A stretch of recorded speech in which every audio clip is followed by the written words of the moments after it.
Okay, before I forget to say this yet again, the Galactic Patrol insignia looks rather familiar. This, by the way, is Pepsi Neon Pink, available only at select Wawa locations in the Philadelphia area. Review coming eventually. And one thing I forgot to mention about the previous episode, what with all the other things to complain about, is they did another why do they have a secret identity thing. In this case, Dia and Rob are going to see the circus, and Dia's saying something like, "I'm really enjoying going to the circus with you, Rob, but do you think the Orbots commander might be there too?" And the thing is, she is glomped onto his arm, like Hikaru-chan. Was there a communications error? Like with that one Christmas special that Phalis covered? I forget the name of it, but it was the one with Blue Hondas, with these two characters who are cousins, but the way they hold hands and just their body language with each other implies that they're boyfriend and girlfriend, making me wonder if there was a communications error with the overseas animation studio who didn't realize that they were cousins and not dating. Or maybe the Japanese animators knew they didn't want to do quite so much of the, "Oh, Clark, why can't you be more like Superman" thing. I don't know. One of these days I think I'm going to have to check the Japanese dub. Maybe once I paid off my Otakon parking bill, huh?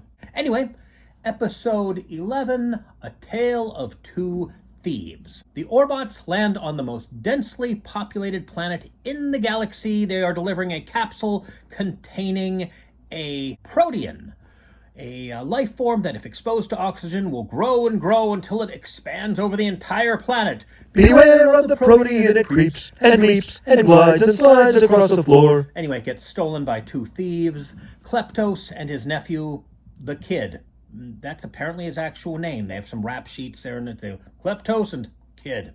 And so now they've got to find the stolen pod before it gets opened on the most densely populated planet in the galaxy. Meanwhile, Belladonna, the shadow agent, and her transforming robot, Mutron, are looking for it, and they have a detector.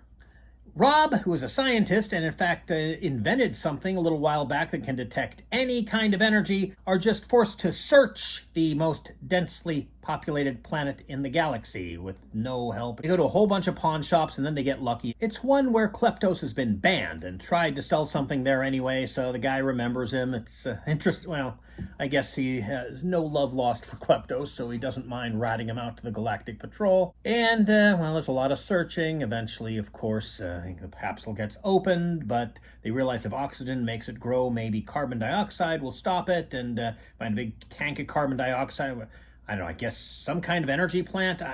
Whatever. I can believe that there's a big sphere of carbon dioxide for some kind of purpose in a futuristic city on the most densely populated planet in the galaxy. So they stop it, and what did I mention? The Kid looks rather Hobbit-like. He doesn't have bare feet, but there's something Hobbitish about him. Anyway, Kleptos promises not to steal again, and the Kid says that he'll make sure of that. "Oh no, now I'll have to get a job," which kind of bothers me a little bit. Wait a minute.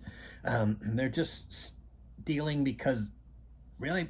Wait, he can get a job? Is it a really terrible... I mean, I've had some really terrible jobs. It just kind of seems like, he could just get a job easily. Then he wouldn't have to steal. In fact, a lot of people, especially, these guys were very poor. It seemed like they had no choice but to be criminals, especially on a planet so densely populated that there's probably a high level of unemployment. And yet again, I am reading way too much into this show. Let me just check my notes here a little more.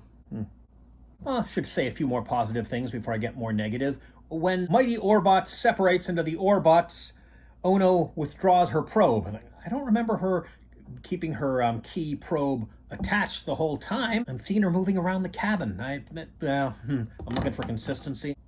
Did I mention that there's relatively little narration and wisecracks in this episode? That's a good thing. Some negatives.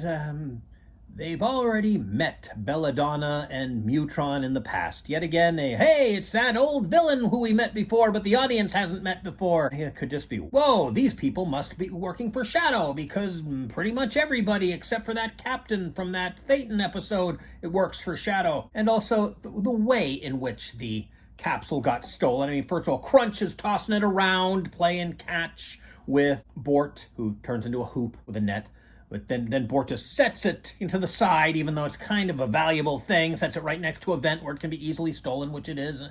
I mean, it's fine if they have some funny character quirks, but they're big flaws.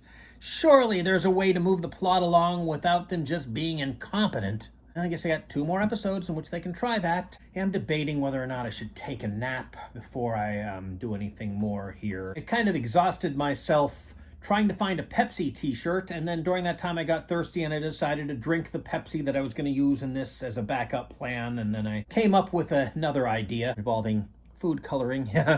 We'll see if anybody actually fell for my hoax based on whether or not the Philadelphia area has a lot of ridiculous traffic, right?